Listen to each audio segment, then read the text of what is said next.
If Dr. Jordi Serrano Pons would please join us for giving us a little take on what happened yesterday.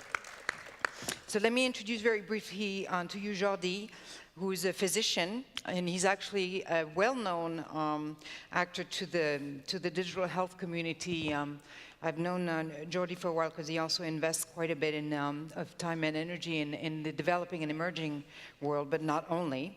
He's also an entrepreneur, founded Universal Doctor Project, which is a translation sort of digital tool actually for doctors worldwide. And that's worked out really, really well. But now he's getting himself into all sorts of other things, working actually quite a bit with WHO, which is wonderful because there's a lot to be done still on that front.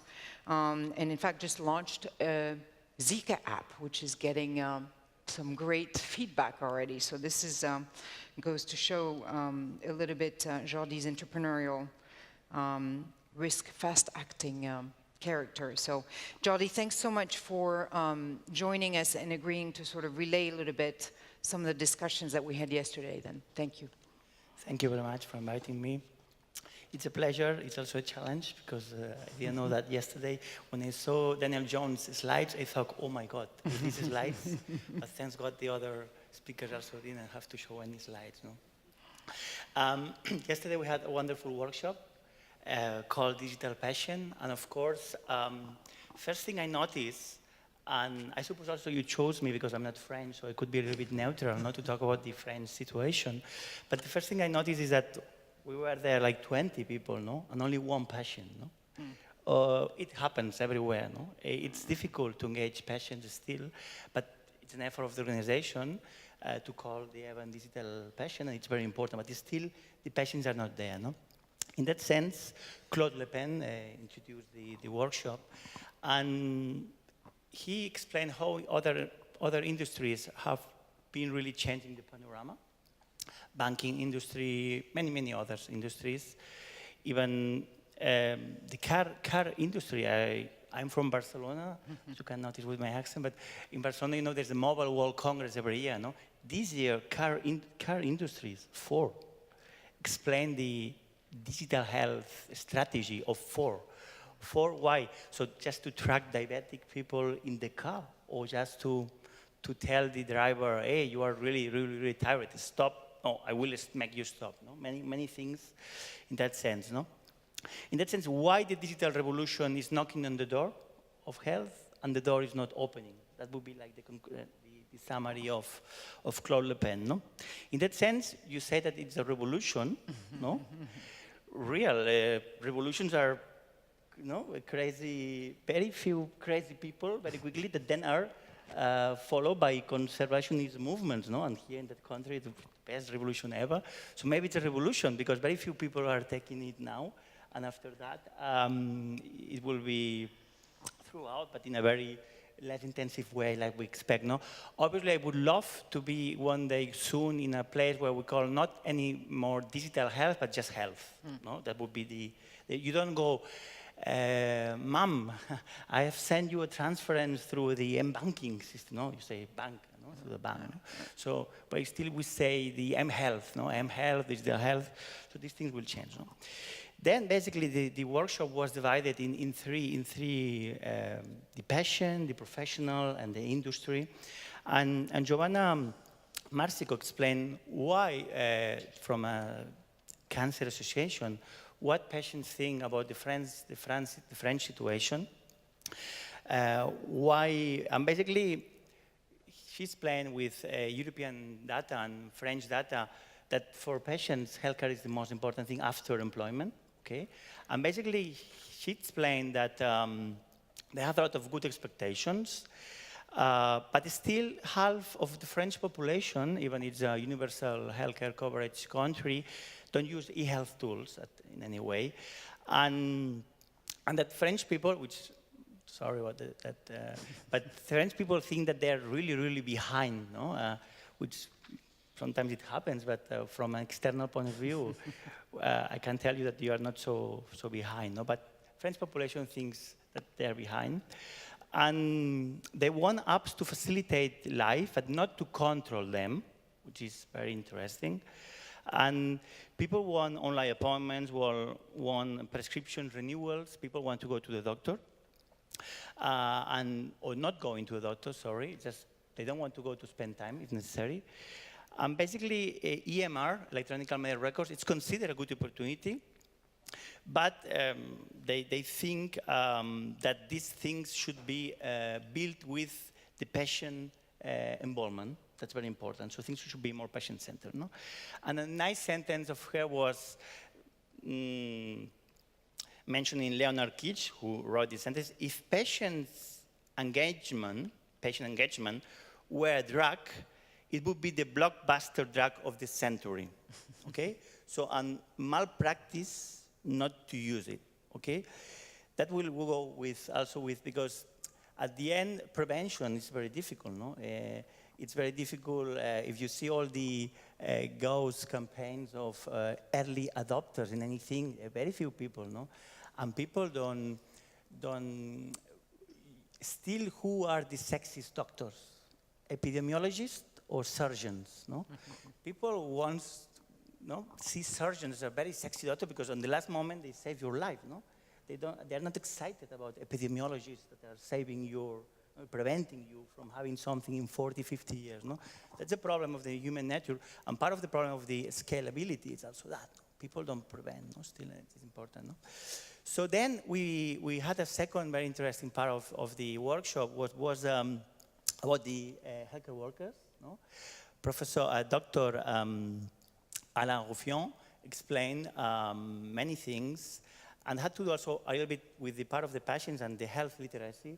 So how the health, the literature, so the information can be reliable.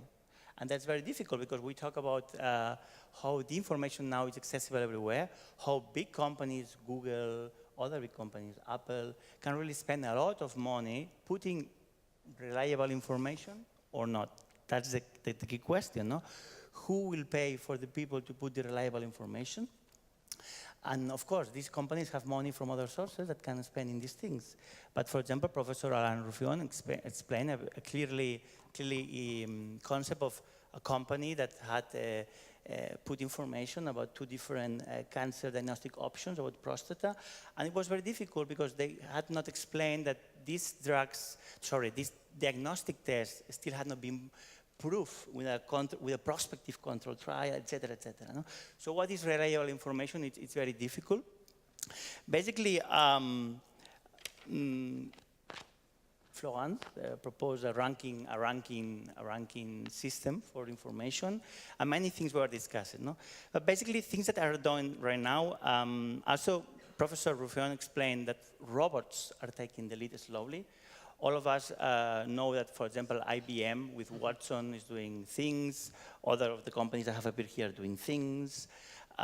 Sorry if I mention a company that's a competitor of one of the companies here, I don't know. But in any case, the car industry, as I mentioned, even Microsoft had to stop a trial that was putting online with people because the engine, the robot, didn't understand simple questions. And the robot, the engine basically, answered things about abortion, which they had to stop it immediately. So these things are going on, but of course, slowly, we all will want that we are diagnosed like by a robot. Because remember Kasparov, the chess player in the 90s, at the beginning, he was happy because Deep Blue could not beat him. No? But then one day, Deep Blue beat him, and he was very angry, no? And very desperate. No? And after some time, people told him, look, why don't you play you with a Deep Blue with another Deep Blue? So basically, him with a Deep Blue one day drew, and the second day won. And he thought, oh, it's nice to win another Deep Blue with the Deep Blue. No? It's a concept that all of us will want in the future, these things. No? Basically, and Professor Ruffion also explained that patients sometimes are very impatient, which is very, because passion comes from passions in Latin, and passion in Latin means suffer, to suffer, no? So a patient is someone who's suffering, and now patients are very impatient because are sending emails. You haven't still sent me the blood test, no? So maybe in the future, patients could be called impatients, I would suggest to buy the domain impatienthealth.com. It can cost a lot of money in the end, no? It could be good, no? Finally, the session finished by the director of Philips, let me remind his name, Nicolas Raymond. He made a very nice talk. It was explained about many data about French population, but basically 1/3 of French adults require chronic medical treatment, which is very important.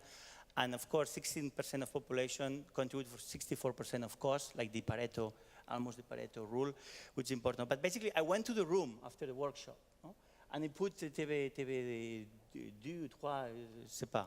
And I saw that in a village of 25,000 people, there were no doctors. So the doctors, family doctors, had not enough capacity, so more than 1,200 people, and the village was calling SOS doctors to attend people, no? And the village, the mayor, appeared saying, oh, we are offering 15,000 euros in advance to, in an entrepreneur action. I thought it was very intelligent, the mayor to call doctors from Spain, from Portugal, like UK. No? Very interesting to know that sometimes there are some limitations for telemedicine, and then in the same France, these things are happening like everywhere. It's not here. Basically, just to finish some comments, very interesting, when we talk about big data, and the name of the CNIL, CNIL, appeared, no? And today I was looking at it as a Commission Nationale de l'Informatique et de Liberté. Liberté. And I thought, well, it's fantastic. I compare with other countries if they had put the name Liberté, no? Of course not, no? I thought it was very amazing, but you must be coherent in life, no? And I thought, wow, it's amazing, no? France. And, well, this is the key, no? And your comment basically talking about that the experts of the CNIL, no? Sometimes after some years when they become experts, the industry finally hire them. So the CNIL then is deserted of experts, and this is a big problem, because if the ones who must regulate have no idea of these things, it's a big problem, no? So, well, many nice concepts, and basically I want to rebound on just to make that clear, because I thought this was amazing, actually. Yeah. Basically, there's this entrepreneur, right, that works a lot with the CNIL and digital health entrepreneur, and he said, well, as an action point, I'd like to raise and tell the big groups to please stop poaching the digital health experts from the CNIL. We need them there to stay. And I just had never heard anything like it. I thought that was one of the greatest inputs. I just wanted to clarify that, because we do need that digital health regulation. We're not going to have, unfortunately, time to talk much about that, which is unfortunate, because it's one of the key components also for going forward in scaling. Go ahead, Jordi. Yeah, we need to wrap up. 30 seconds to finish. So basically, I would divide like 3 questions launching, no? How, in the first part, how we can really make information reliable without bias, no? Would be the first for the patient, no?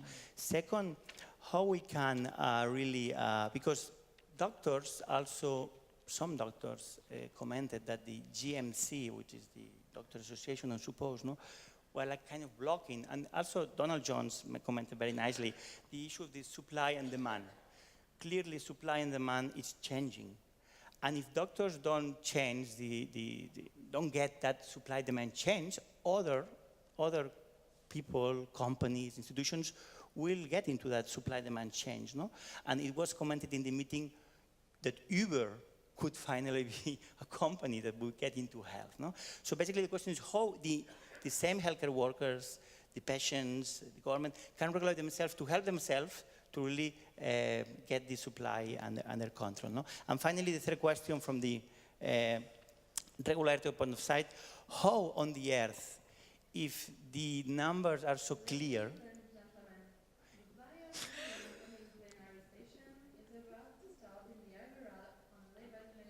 That's a good sign that we have to wrap finally, up, I think.